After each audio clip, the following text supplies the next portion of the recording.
Noong 1990, ipinadala ng Async Institute ang mananaliksik na si Naren sa isang mahiwagang lugar na maraming dimensyon na kilala bilang mga silid sa likod. Itinala ni Naren ang lahat habang ginalugad niya ang mga silid na ito at wala siyang nakita kundi mga dilaw na dingding at sahig ng paulit-ulit. Kalaunan, napansin niya ang ilang mga cable at sinundan ang mga ito hanggang sa makakita siya ng isang tripod at ilang mga kahon. Ang silid sa likod ng mga ito ay may lahat ng uri ng kagamitan. At itinulak ni Naren ang ilang mga kahon upang harangan ang pasukan. Pagkatapos ay ginamit niya ang radyo upang subukang makipag-ugnayan sa punong tanggapan, ipinaliwanag na ito ang pinakamalayo na napuntahan niya, ngunit nawala ang kanyang mga kasamahan sa koponan. Sinabi rin niya na may kakaibang bagay dito, kaya gusto niyang mailigtas kaagad. Bigla siyang nakarinig ng kakaibang ingay at nakakita ng isang ibon na bumangga sa isang pader. Nang sinubukan niyang tingnan ito, lumipad ang ibon palayo. Pagkatapos, patuloy na naggalugad si Naren at nakahanap ng mas maraming bagay sa halip ng mga bakanteng silid. Marami sa mga ito ay hindi pa tapos o nakadikit sa mga dingding. Sa sandaling iyon, nakarinig siya ng pagbukas ng pinto at lumingon upang matuklasan ng isang nakakatakot na halimaw na paparating sa kanya. Nagsimula siyang tumakbo ng mabilis hanggat maaari at pumasok sa isang silid na pinalamutian na parang isang isla, ngunit nang subukang buksan niya ang pinto, hindi niya magawa. Hindi nagtagal ay natagpuan siya ng nilalang at pinatumba siya nito. Kalaunan, pinanood ng mga Async scientist ang footage ng insidente. Pagkalipas ng ilang linggo, labis na nalungkot ang therapist na si Mary nang makitang sinisira ang kanyang tahanan noong bata pa siya. Ang mga bakas ng kamay sa sementadong daan ay nagpapaalala sa kanya ng araw na inilagay nila ito ng kanyang ina doon. Samantala, sinimulan ni Clark ang araw sa kanyang tindahan ng mowables, ngunit hindi maganda ang takbo ng negosyo. Pagkatapos ng trabaho, nagkaroon siya ng therapy session kasama si Mary at nag-isip kung nararapat ba siyang mapag-isa. Upang matulungan siyang magbukas ng kanyang sarili, gumawa si Mary ng isang role-play exercise kasama niya at gumanap bilang kanyang asawa na pinalayas siya sa bahay pagkatapos ng isa pang pagtatalo tungkol sa kanyang pagiging lasenggo. Nabigo rin ang kanyang asawa dahil palagi siyang nasa tindahan. Ngunit nagdamdam si Clark dahil kinailangan niyang bayaran ang lahat habang nagpapahinga ang kanyang asawa sa kolehiyo. Nang banggitin ni Mary ang nabigong karera ni Clark bilang isang arkitekto, nagalit siya at sinigawan siya. Tinapos ni Mary ang exercise at ipinaliwanag ang kanyang reaksyon bilang normal.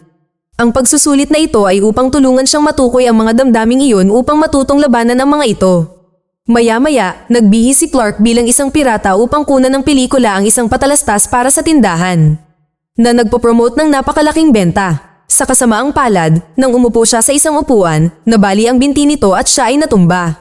Gusto ng kanyang assistant manager na si Kat at ang kasintahan nitong si Bobby na gumawa ng isa pang pagsubok, ngunit tumanggi muna si Clark.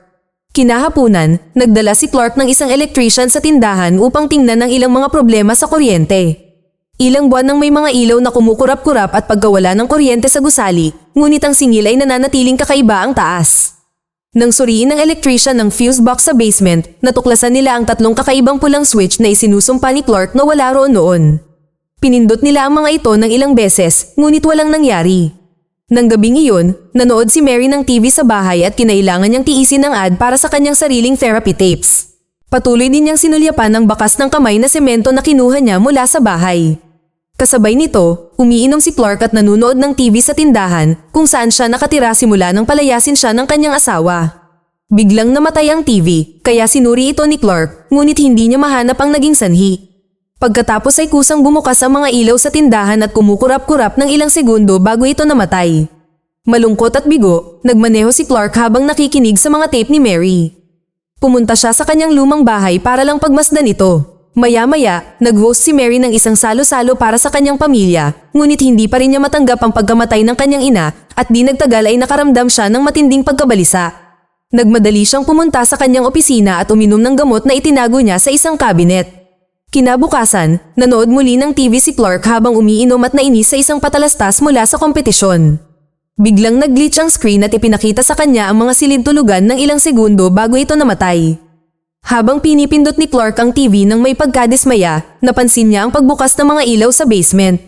Agad siyang bumaba at pinatay ang bawat switch, ngunit walang nangyari hanggang sa marating niya ang mahiwagang pulang ilaw na siyang pumatay sa kuryente sa buong gusali. Nang pinindot niya itong muli, hindi na bumalik ang kuryente. Handa nang umalis si Clark sa basement, ngunit natigilan siya nang mapansin niya ang isang kumikinang na linya sa dingding. Habang nagsisimula siyang lumapit, nawala ito. Nang hawakan niya ang dingding, ang kanyang buong katawan ay dumaan at bumagsak sa isang dilaw na sahig. Ngayon sa mga silid tulugan, isang nalilitong Clark ang nakatitig sa isang tumpok ng mga muebles. Pagkatapos ay muli niyang hinawakan ng pader at nauwi sa paglalakad na siyang nagpabalik sa kanya sa basement. Dahil sa kuryosidad, muling tinawid ni Clark ang pader upang bumalik sa backroom. Hinawakan niya ang mga muebles at napagtanto niyang mga gamit pala iyon mula sa kanyang tindahan. Pagkatapos ay nagsimula siyang mag-explore, ngunit ang mga bakanteng silid lamang ang kanyang nakita hanggang sa makakita siya ng stop sign na nakabaliktad ang sulat. Upang maiwasan ito, dumaan siya sa ibang pasilyo at napansin ang patay na ibon na nakita niya kanina na nasa sahig. Habang nagpapatuloy ang paggalugad, nakakita si Clark ng maraming upuan at nakarinig ng kakaibang boses na nagsasalita ng iba't ibang wika. Sinundan niya ang ingay hanggang sa matuklasan niyang nagmumula ito sa isang ginupit na may recorder. Sinundan niya ang mga cable sa likod nito at dinala si Clark sa isang pinto, ngunit hindi niya ito mabuksan. Paglabas niya, napansin niya ang isang bagay na nakausli sa pader at napagtanto niyang isa itong panel, kaya hinila niya ito. Sa loob, nakakita siya ng isang bag na naglalaman ng mga tape, disk at ID ni Naren. Mayroon ding isang tunnel, kaya gumapang si Clark dito hanggang sa makarating siya sa isang silid kung saan lumulubog ang mga bagay sa sahig. Sa isang butas, mayroong maraming upuan. Bigla siyang nakarinig ng kakaibang ingay, kaya tumingin siya sa lagusan patungo sa dating silid at nagtanong kung may tao roon. Tumigil sa pagtugtog ang tape at ang ginupit na larawan ay natapon sa silid ng pira-piraso. Dahil sa takot, lumayo si Clark sa butas at lumapit sa isang maliit na pinto sa ibabaw ng matarik na daan. Mayroon itong 3 hawakan at kinailangan ni Clark na subukan ang lahat ng ito para mabuksan ito. Halos hindi sapat ang laki ng frame para makatawid si Clark at isinara niya ang pinto nang marating niya ang susunod na silid dahil pakiramdam niya ay may sumusunod sa kanya. Dito niya muling nakita ang stop sign, kaya nagawa niyang bumalik sa tambak ng mga muebles. Nang hawakan niya ang dingding, hindi niya mahanap ang labasan at nataranta, ngunit buti na lang, pagkatapos ng maraming pagsubok, sa wakas ay nakatawid siya. Pagkalipas ng ilang segundo, bumalik siya sa mga silid sa likuran at kumuha ng isang bangkito upang dalhin sa totoong mundo bilang patunay na totoong nangyari ito. Samantala, pinanood ng isang mananaliksik ng async, si Phil, ang footage ng pakikipagsapalaran ni Clark. Sa kanyang susunod na sesyon ng therapy, sinabi ni Clark kay Mary na 3 araw na siyang hindi umiinom at desperadong ibinahagi ang nangyari. Ipinakita pa nga niya sa kanya ang mapa na iginuhit niya ng mga silid sa likuran. Hindi siya pinaniwalaan ni Mary at inisip na ito ay epekto ng withdrawal, kaya binawi ni Clark ang mapa at nanumpa na patunayan ang kanyang kwento. Pagkatapos, binisita ni Clark sina Kat at Bobby, sinabing kailangan niya ng tulong sa isang proyekto at pumayag pa siyang bayaran sila. Kinabukasan, dinala ni Clark ang dalawa sa basement at pinafilm kay Bobby ang lahat. Matapos ilagay ang ilang gamit sa isang bag at markahan ang lugar sa dingding. Mabilis niyang sinuri ito, naiwan ang iba sa gulat. Narinig nila ang boses ni Clark sa kabilang panig na hinihiling sa kanila na tumawid din, ngunit tumanggi si Kat dahil sa tingin niya ay mapanganib ito. Na-curious si Bobby, kaya sinundan niya si Clark at labis na natuwa nang makita ang mga silid sa likuran kaya't nakumbinsi niya si Kat na sumama rin. Sinimulan nilang galugarin ang lugar at sinigurado ni Bobby na makuhanan ng kamera ang bawat silid. Nang makakita sila ng isang madilim na lagusan, itinali ni Clark si Bobby sa isang kama bago siya pinababa. Lumaki ang lagusan habang gumagalaw siya, kaya nagsimulang gumapang si Bobby upang maabot ang silid sa dulo. May mga tambak na labahin sa lahat ng dako at napakasamang amoy. Sa katabing silid, napansin ni Bobby ang mga kumikislap na ilaw. Gusto niyang tingnan ang lugar, ngunit hindi sapat ang haba ng lubid para maabot niya ito.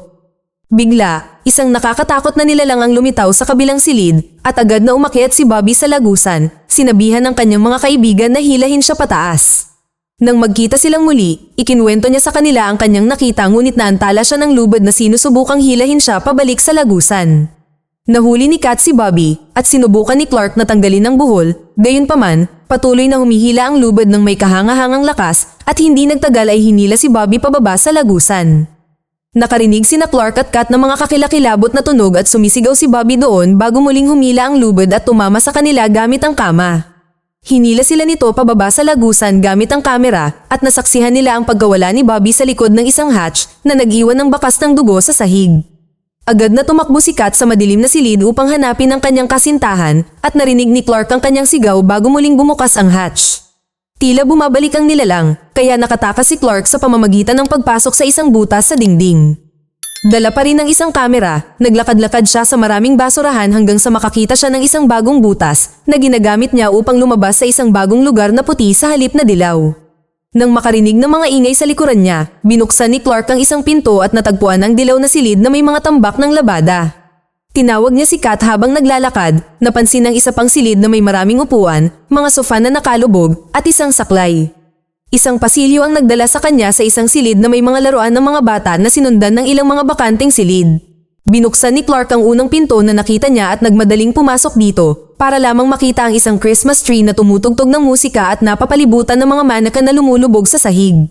Sa likod ng puno, nakita ni Clark ang isang tao sa isang upuan at bumati. Binuksan ng taong ito ang isang lampara at natuklasang nawawala ang kalahati ng kanyang katawan.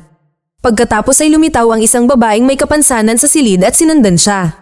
Kaya nagsimulang tumakbo si Clark. Habang tumatawid siya sa iba't ibang lugar, nakita niya ang higit pang mga dekorasyon ng Pasko at ang harapan ng isang bahay. Pagpasok niya sa pinto, napunta siya sa isang banyo. Matapos madulas sa tubig, patuloy na gumalaw si Clark at nakakita ng ilang mga pool. Sa sandaling iyon, narinig niya si Kat sa likod ng dingding, kaya ibinaba niya ang kamera at sinubukang maghanap ng paraan para matulungan ito. Pagkatapos ay may pumasok sa silid at kinuha ang kamera. Isang flashback ang nagpapakita ng pagkabata ni Mary.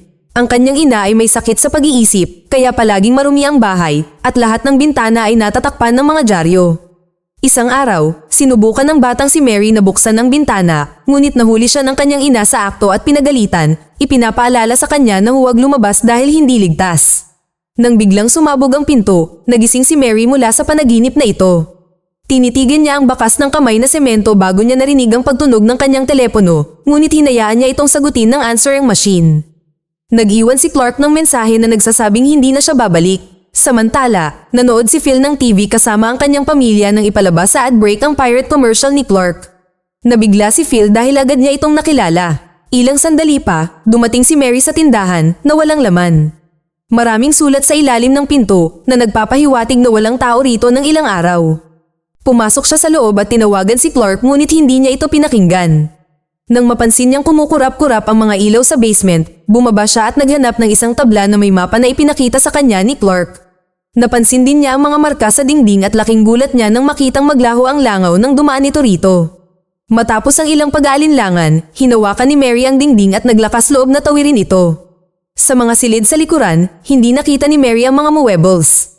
Tanging mga bakanteng silid at ang stop sign lamang ang nakita niya. Sinimulan niyang hanapin ang lugar at kalaunan ay natuklasan niya ang ilang bagay mula sa kanyang tahanan noong bata pa siya. Sa susunod na pasilyo, may isang tumpok na mga upuan at isang nakakagambalang drawing sa dingding na nagpapakita ng isang nakakatakot na halimaw na pumapatay ng mga tao. May ilang tala na nagpapahiwatig na sinusubukan ng pintor na alamin ang lugar na ito. Sa sandaling iyon, nakarinig siya ng ingay at lumingon upang makita ang isang taong nagtatago sa isang pasilyo. Sinabi sa kanya ni Clark na masyado siyang maingay bago pa man siya magpakita, sinasabing ito ang lahat ng lugar na naroon. Ang kanilang pag-uusap ay naputol ng isang ingay at kumukurap-kurap na mga ilaw, kaya sinabi ni Clark kay Mary na huwag mag-alala dahil siya lang ang naroon. Bigla, ipinulupot niya ang kanyang braso sa leeg ni Mary at humingi ng tawad habang sinasakal siya, sinasabing para sa kanyang sariling kapakanan ito. Isa pang flashback ang nagpapakita kay batang Mary na pinapanood ang kanyang ina na dinadala sa isang mental hospital. Na nag-iisa sa bahay. Ang alaalang ito ay nagsimulang magbago habang ang kanyang bahay ay nawawalan ng mga bagay at detalye, unti-unting nagiging isa na lamang lugar sa mga silid kainan. Pagkatapos ay nagising si Mary na nakatali sa isang upuan sa isang silid kainan, kung saan si Clark ay nag-aayos ng mesa habang napapalibutan ng tatlong kakaibang tao. Sinabi niya na ito ay isang kalat ngunit medyo maganda, ipinaliwanag din niya na ang lahat ng bagay dito ay itinayo ng mga silid kainan batay sa mga alaala ng mga bisita. Habang ginagawa nila itong muli, lalo silang nagiging baluktot. Iniisip ni Clark na ang mga ito ay isang pagpapabuti sa orihinal dahil hindi sila nakakaramdam ng sakit. Na pinatunayan niya sa pamamagitan ng pagsaksak sa isang lalaki. Ayon kay Clark, ang pakiramdam na walang takot o panghihinayang at ang pagkakaroon lamang na parang mga mowables ay tiyak na kamangha-mangha. Pagkatapos ay sinimulan niyang hilahin ang mga piraso ng tiyan ng lalaki na nagpapakita ng palaman sa halip na laman.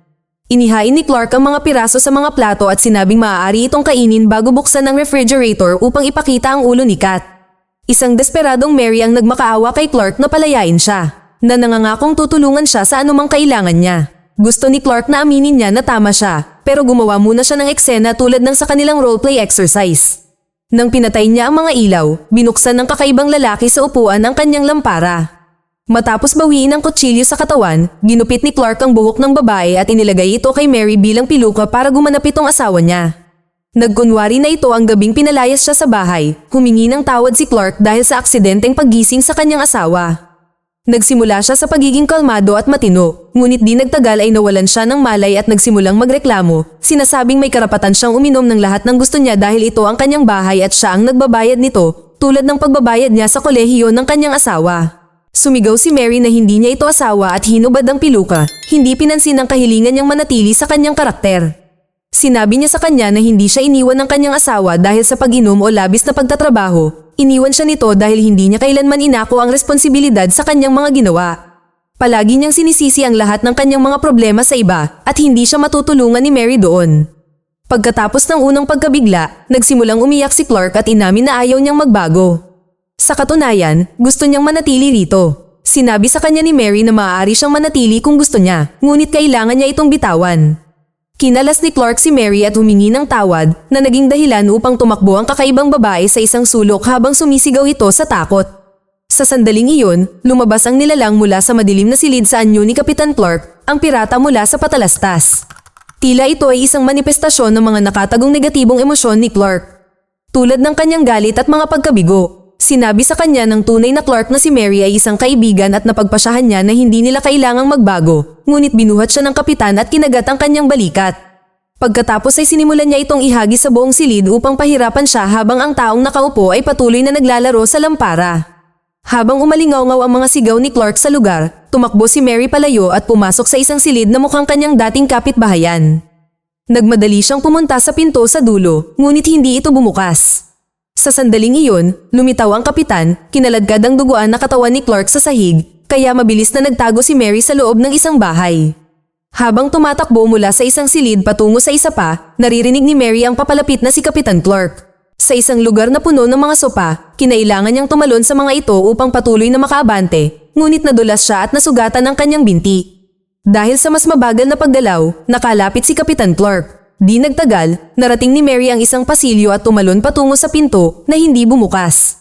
Habang papalapit ang nilalang, gumapang si Mary sa pinto ng aso at pumasok sa ibang silid upang maiwasan ang kamay ng halimaw sa tamang oras.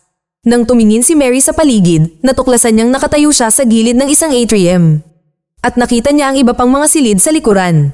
Dahil hinahampas ng nilalang ang pinto upang basagin ito, sinubukan ni Mary na gumalaw ng mabilis ngunit maingat.